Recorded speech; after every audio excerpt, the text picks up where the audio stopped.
love is the greatest. And my questioning mind said to me, why would love be the greatest? I mean, without faith, we wouldn't be saved, and without hope, we'd be miserable. So why is love the greatest?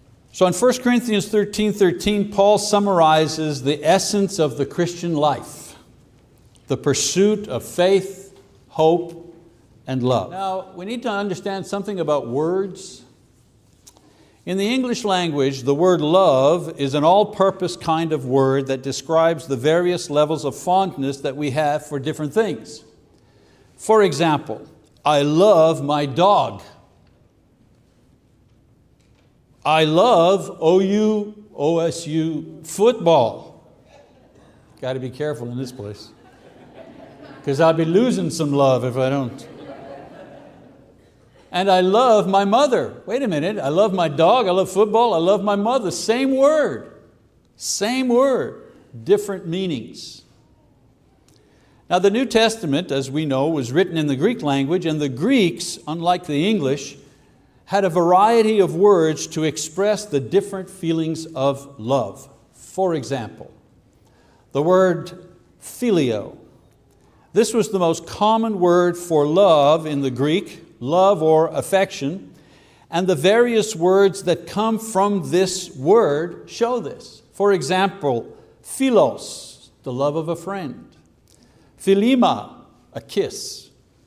Philosophia, the love of knowledge. Philadelphia, the love of the brotherly love, if you wish. Philoxenia, a love of strangers, or as we say in English, hospitality. Philanthropia, the love of mankind. All love, all different forms of this word. So it was a word that denoted the attraction of people to one another who are close to each other. It also included a fondness for things and concern for hospitality, but it wasn't a word used in a religious context. In religion, we didn't use this particular word for love. Another Greek word for love, stergio. Stergio was a word used to describe the affection between parents and children. Also used to show the love of a people for their ruler, or a dog for its master, that kind of love. And again, rarely used in the New Testament. Some forms of this Greek word also were used to describe a house or a home. Then there's the Greek word eros, another word for love. This word for love and affection denoting the craving and the sensual longing between the sexes. It was the word the Greeks used when describing the state of ecstasy that leaves behind all will and all reason and all discretion. The Greek god of love bore this particular name. Much of the sexuality in pagan religions was based on the idea that one could commune with the pagan god when reaching this state of sexual ecstasy. This is what the pagan orgies and the temple sex was all about. Also, this word used to describe the pleasure from the arts or sports. I love that movie. Oh, I love that movie. I eros that movie. I love football. I eros football. I love the Mona Lisa, the paint, I love this word right here for that kind of love. And then there was the word agape. Now, in ancient Greek literature, this word here was used infrequently. Only one reference is found outside the Bible. Basically, it meant to welcome or to be generous with someone. And it was used to describe the attitude that parents would have with an only child, a kind of a spoiled kind of love. Like many other ideas, the Bible writers took this rather bland and obscure word and they injected it with very special meaning to describe God's attitude towards us, and then in time, our attitude toward God and the attitude that we should have toward other people. In the New Testament, when we see the word love in English, it is almost always the word agape that the writers chose to describe Christian love because it was different than phileo or stergio or eros. So Paul urges the church in Corinth to pursue faith and to pursue hope and to pursue love, but then he says, but love is the greatest. Love is a godly quality. Love is something that existed before faith or hope. It is part of God's nature. John says in 1 John 4:8, God is love. It doesn't say that God is faith or God is hope. It says God is love. God does not need faith because His word is truth, John 17:17. Man needs faith, but God does not need faith because He already knows everything. He doesn't have to take anything by faith. Man lives on hope. Hope supports man's yearning to be out of his sinful body and with God, Romans chapter 8, 24 and 5. But God is not hopeful. He's the one who possesses everything. He's the one who gives everything, who guarantees everything. He does not need hope to sustain Himself.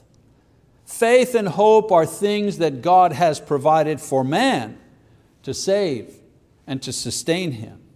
But love is a characteristic that belongs to God, and it was present long before there was any need for faith or hope. And for this one reason alone, love is the greatest. Another reason, love is powerful. I mean, what do you think moved God to create the world? What moved God to save the world? John chapter 3 verse 16, for God so loved, not for God so believed in mankind, or God had great hope for mankind, not what it says. For God so loved the world. What moved Him to do what He did for us? Well, love is what moved Him to do what He did for us. What moved Jesus to die for His friend?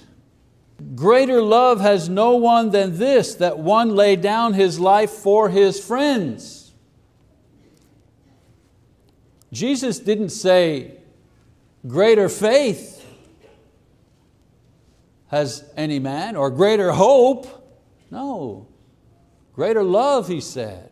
Love is what moved Him to do what He did. It's this agape, this love that is different from friendship or family or sexual love.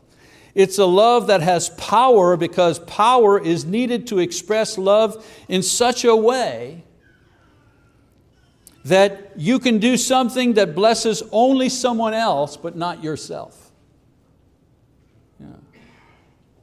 You have to have power to be able to do something that doesn't give you anything, that only gives something to someone else. You have to be moved in a powerful way. You need power to bestow favor on one who is unworthy, who doesn't show gratitude. It requires power to do such a thing. And the Bible says love is the thing that powers that kind of action. You need power to love those who do not love you, those who are not appealing to you in any way. It requires power to move you to act in a loving way towards people like that. You need power to sacrifice yourself for somebody else. You need power to care for those who can give you nothing in return. There's nothing in it for you. It requires power to exercise agape. And so love is greater than faith or hope because love has power to create, power to regenerate, power to rejuvenate the person who expresses it and the one who receives it. Yes, we are saved by faith, true. And yes, we are sustained by hope, yes. But that salvation would not have been possible if God had not loved us first. 1 John 4:19. A third reason why love is better. Love produces light. In John 13:35, Jesus said, "By this all men will know that you are my disciples, if you have love," or if you have agape for one another. Notice here, it's not if you have philios for one another, or storgios for one another, or eros for one another. No, by this all men will know that you are my disciples if you have agape for one another. The love, the agape that we have first and foremost for one another will be the initial light that will display Christ to the world. Interesting that Bob mentioned what he did as we were singing the song before the sermon. We didn't organize that, but he put his finger right on the point here that I am making now.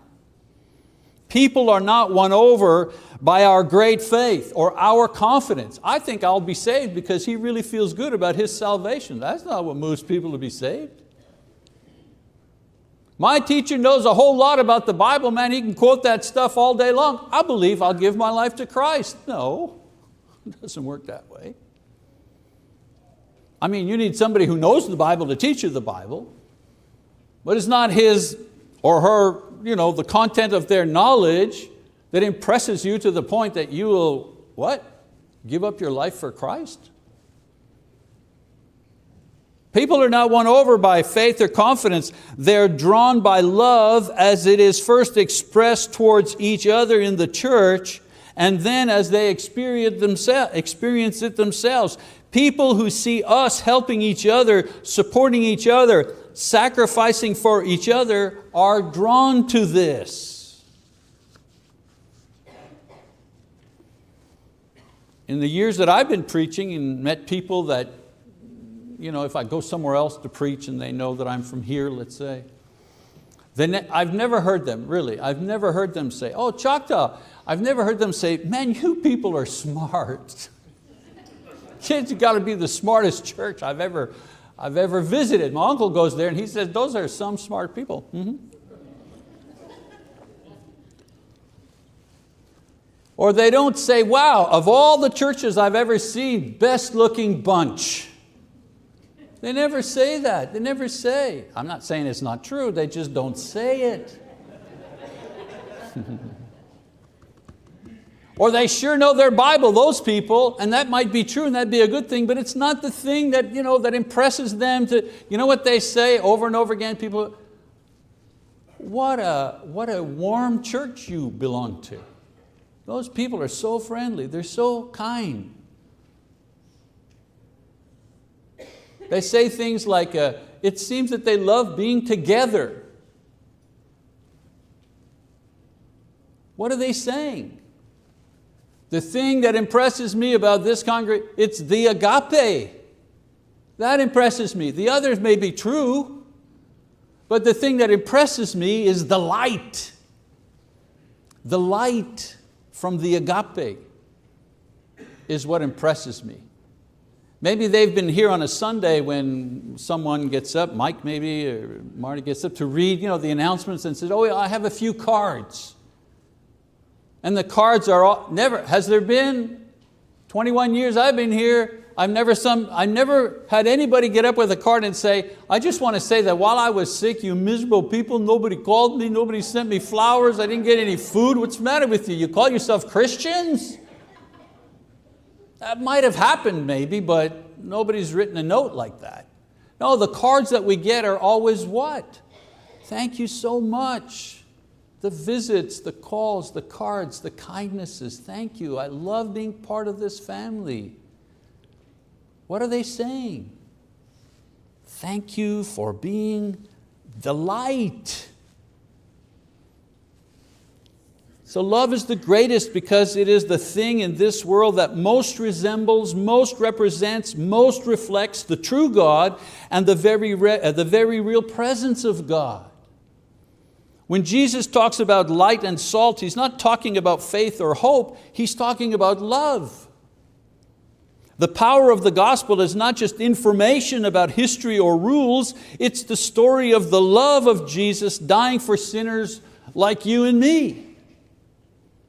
The power of our Christian life is not about how much we believe or how convincing we can be in a religious argument. It's the witness of our loving attitude toward one another and those who come here looking for the Lord. The people who come here are looking for light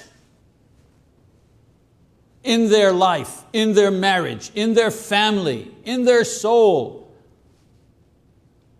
Because there's darkness in the world, there's darkness in their soul, there's darkness in their hearts. And they're looking for light. The power of the gospel brings people to Christ, but it is the light of our love that makes them love the Lord and each other as well. And so we get back to the question, what is love? What is it? In the world, love is always about feelings.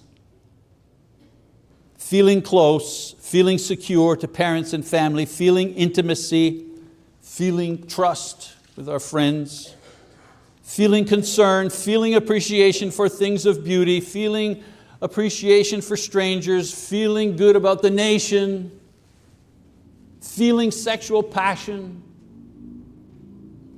The Bible does not condemn these feelings. They are a natural part of the human experience. But when the Bible talks about love, it talks about something that goes beyond feelings.